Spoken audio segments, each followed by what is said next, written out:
അപ്പോൾ നിങ്ങൾ ഇരിക്കണ്ടോ എന്താണ് ഞാൻ കൈയടിച്ചതല്ലേ? ഒന്നുമില്ല, നമ്മളെ നാട്ടിൽ നടക്കുന്ന ഒരു സിസ്റ്റത്തിനോട് ഒരു സമ്പ്രദായത്തിനോട് എതിരായിട്ട് നമ്മളൊരു ചേട്ടൻ പ്രതികരിച്ചിട്ടുണ്ട്. അത് നമ്മളൊരു ന്യൂസിലാണ് കാണാൻ ഇടയായത്. നിങ്ങൾ ഒട്ടുമിക്ക പേരും ചിലപ്പം അത് കാണാൻ ഇടയായിട്ടുണ്ടാവില്ല, ചിലപ്പം കണ്ടിട്ടുണ്ടായിരിക്കാം. അപ്പോൾ ഞാൻ ഈ വിഷയമാണ് ഞാൻ നിങ്ങളോട് ഷെയർ ചെയ്യാൻ വേണ്ടി പോകുന്നത്.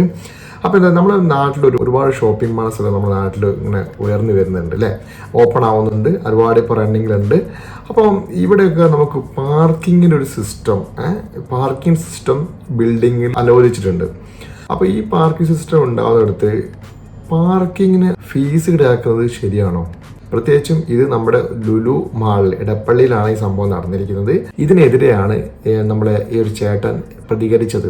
അത് അവസാനം അദ്ദേഹം ആ വിജയം കണ്ടെത്തുകയും ചെയ്തിട്ടുണ്ടായിരുന്നു. അപ്പോൾ ഞാൻ ആദ്യം നിങ്ങൾക്ക് ആ വീഡിയോ ഒന്ന് കാണിച്ചു തരാം. വീഡിയോ കണ്ട ശേഷം നിങ്ങൾക്ക് എല്ലാം ക്ലിയർ ആയിട്ട് മനസ്സിലാവും. ഓക്കെ,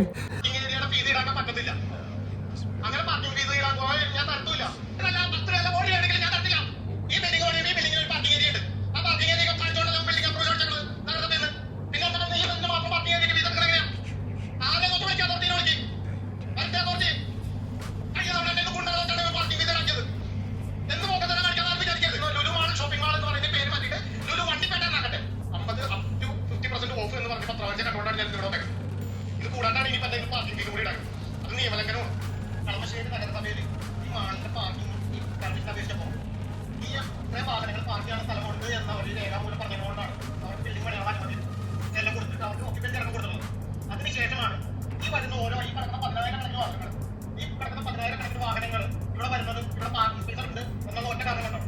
അല്ലെങ്കിൽ റോഡിലാണ് ഇവിടെ കഴിഞ്ഞ കുറച്ച് നാളുകളായിട്ട് റോഡുകളിലൊക്കെ പാർക്കിംഗ് അതിനൊറ്റപ്പാടുകളാണ് പോകാൻ ഇങ്ങനത്തെല്ലാം സാധനങ്ങൾ കയറി. ഇതിന്റെ പേരിൽ പാർക്കിംഗ് ഫീസ് ഈടാക്കാൻ പറ്റത്തില്ല. അതിനെതിരെയാണ് ഞാൻ ഈ നിയമം ഇപ്പോൾ നടത്തിക്കൊണ്ടിരിക്കുന്നത്. പാർക്കിംഗ് ഫീസ് ഈടാക്കാം. പാർക്കിംഗ് ഫീസ് കൊടുത്തില്ലെങ്കിൽ അവർ മുണ്ടകളെ വെച്ചുകൊണ്ട് വ്യത്യാസം വണ്ടി വിടത്തില്ല. 5,000 രൂപ സാധനങ്ങളൊന്നും പർച്ചേസ് ചെയ്തുകൊണ്ട് കാര്യമൊന്നുമില്ല. ഒരു പാർക്കിംഗ് ഫീസ് കൊടുക്കും.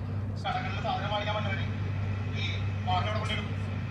ഇനി ഇതിനകത്ത് പാർക്കിംഗ് ഫീസ് കൊടുക്കാനായിട്ട് ഇല്ലാത്തവരാണ് റോഡിന്റെ സൈഡിൽ കൊണ്ട് വാഹനം വെച്ചോണ്ട് പോകുന്നത്. ഞാൻ തരൂല, ഞാൻ തരത്തില്ല, വലിയ തരത്തില്ല, നമ്മൾ തരത്തില്ല. 5,000 രൂപ സാധനം മേടിക്കാൻ പറയട്ടെ. നമ്മളോട് പാർക്കിംഗ് ഫീസ് ഫ്രീ ആയിട്ട് കൊടുക്കും. 4,020 പിന്നെ ഒരു 499 സാധനങ്ങളുണ്ട്. പിന്നെ നമ്മൾ എന്തിനാ പാർക്കിംഗ് ഫീസ് ഇടാൻ? സാറിന് ഈ സാർ പർച്ചേസ് സാർ ടെസ്റ്റ് പോവാം. ഞാൻ ലോയൽറ്റി മെമ്പർ സാർ വോച്ചർ മേടിക്കാം. സാറിന് സാർ ഫ്രീ ആക്സസ് ചെയ്യാൻ ബുദ്ധിമുട്ടില്ല. സാറിന് ഇങ്ങനെ പർച്ചേസ് സാറിന് ലോയൽറ്റി മെമ്പർ സാറിന് ലോയൽറ്റി മേടിക്കാം. ടെസ്റ്റ് കൊടുത്തിട്ട് വോച്ചർ കൊടുക്കാം. വോച്ചർ സാർ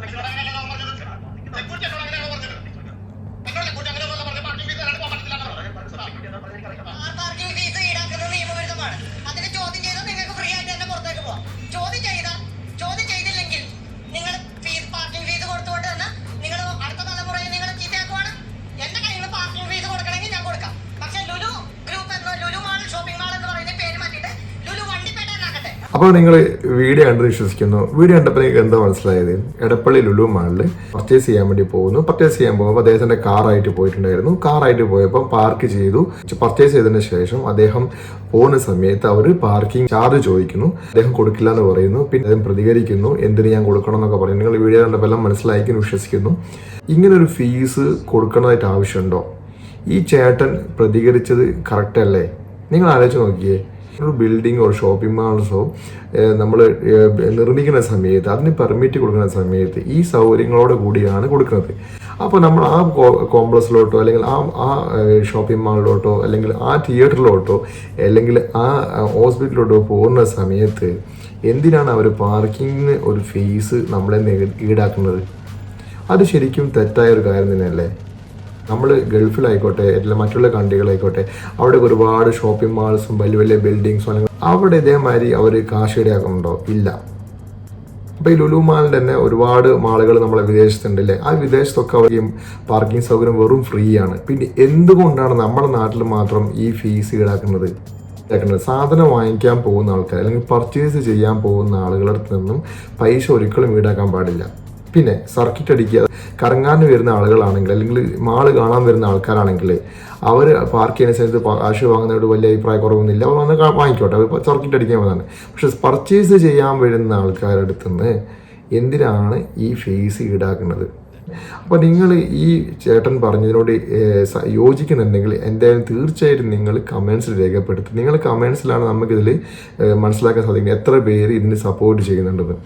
എന്തായാലും ഈ ഒരു സിസ്റ്റം ഇതോടെ നിർത്തലാക്കണം എന്നാണ് വിനീതമായ അപേക്ഷ. അതുപോലെ നമ്മുടെ ലുലു മാളിലുണ്ടായ ഈ സംഭവത്തിനെതിരെ യൂസഫലി സാർ അത് കണ്ടിട്ടുണ്ടാവില്ല വിശ്വസിക്കുന്നു.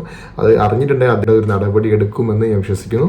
അതുപോലെ തന്നെ നമ്മുടെ നാട്ടിലിരിക്കുന്ന എല്ലാ മാളുകളും ഫ്രീ ആക്കി കൊടുക്കണമെന്നാണ് എൻ്റെ ഒരു അഭിപ്രായം. ഇന്നത്തെ വീഡിയോ ഇത്ര മാത്രമേ ഉള്ളൂ. നിങ്ങൾക്ക് ഈ വീഡിയോ ഇഷ്ടപ്പെട്ടിട്ടുണ്ടെങ്കിൽ തീർച്ചയായും ലൈക്ക് അടിക്കുക. പിന്നെ സബ്സ്ക്രൈബ് ചെയ്യാത്ത ആൾക്കാരുണ്ടെങ്കിൽ സബ്സ്ക്രൈബ് ചെയ്യുക. വീണ്ടും നല്ലൊരു വീഡിയോ ആയിട്ട് വരുന്നവരേക്കും signing off BabeeshKashi PK Blog. Bye.